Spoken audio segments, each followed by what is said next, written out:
أعوذ بالله من الشيطان الرجيم. بسم الله الرحمن الرحيم. تبارك الذي بيده الملك وهو على كل شيء قدير.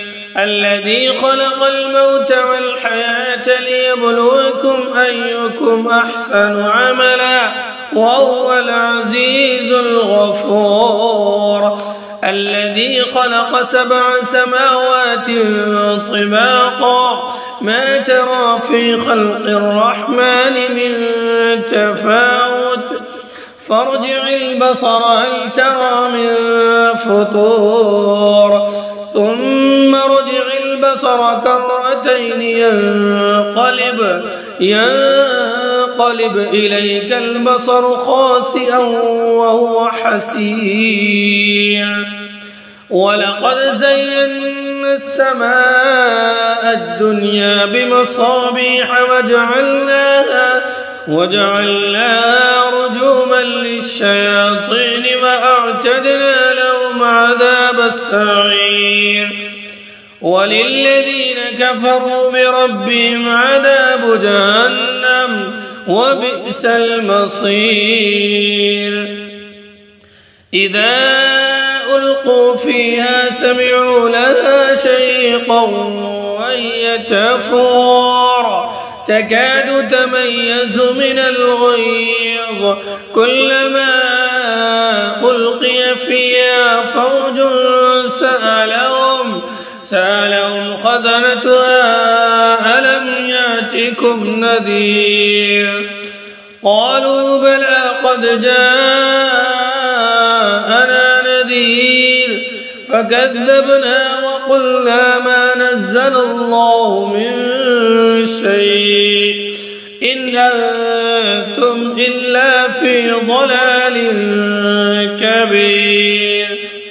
وقالوا لو كنا نسمع أو نعقل ما كنا في أصحاب السعير فاعترفوا بذنبهم فسحقا لأصحاب السعير.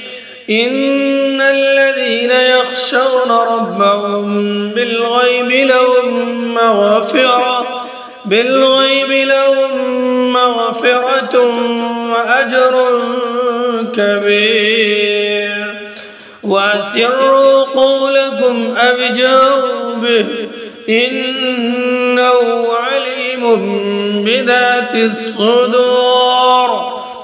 ألا يعلم من خلق وهو اللطيف الخبير.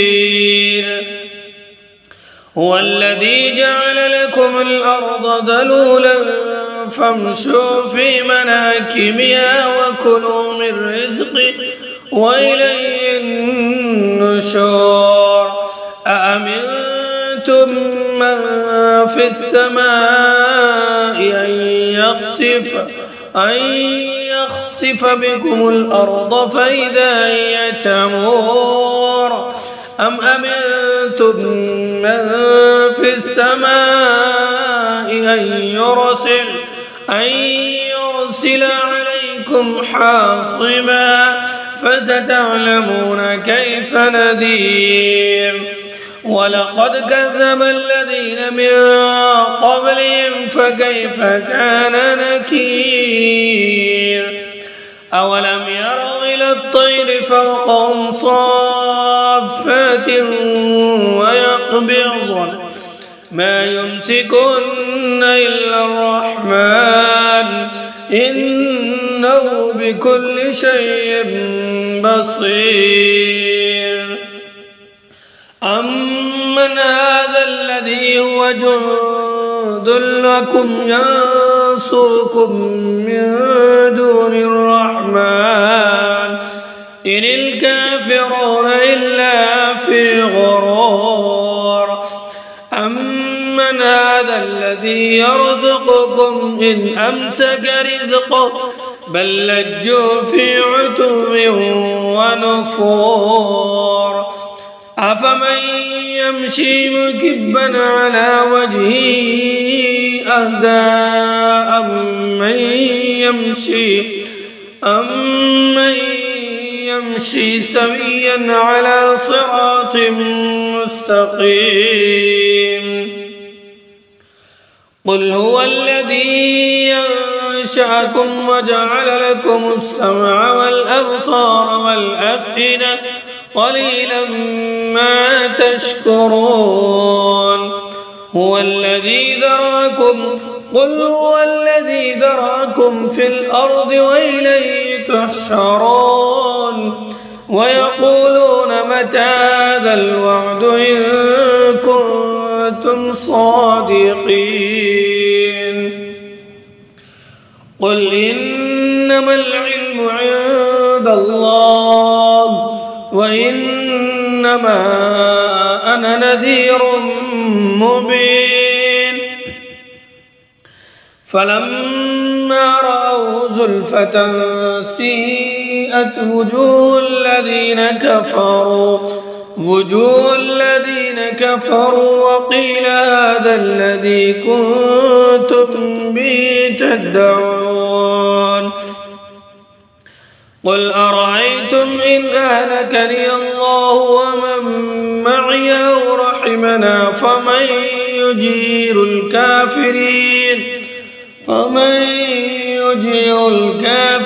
من عذاب أليم.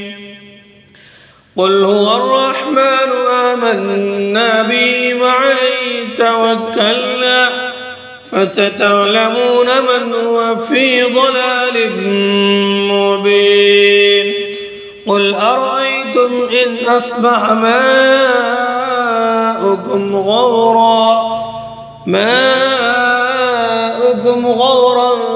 فمن يأتيكم بماء معين. صدق الله العظيم. اے میرے اللہ، یہ ہم نے جو تلاوت کی ہے، اللہ اسے اپنی بارگاہ میں قبول و منظور فرما۔ اللہ اس تلاوت کے ذریعے سے، اس تلاوت کے کرنے سے، اس تلاوت کے عوض میں اے اللہ جو لوگ بے اولاد ہیں، اللہ ان کو صاحب اولاد بنا دے، ان کو نیک اولاد عطا کر دے۔ اے میرے اللہ، جو لوگ پریشان حال ہیں، اس تلاوت قرآن کے ذریعے سے، صدقے سے، اللہ تو ان کی تمام پریشانیوں کو دور فرما دے۔ اے اللہ، اس تلاوت قرآن کو ہمارے لیے ذخیرہ آخرت بنا دے اور جہنم سے خلاصی کا اے اللہ ہم سب کے لیے سبب عطا فرما دے۔ یا اللہ، جن لوگوں نے اس تلاوت کو مکمل سنا ہے، اللہ ان کو جزائے خیر عطا فرما کر اللہ ان سب کے لیے اس کو بہترین ذخیرہ آخرت بنا۔ آمین، اللہم آمین۔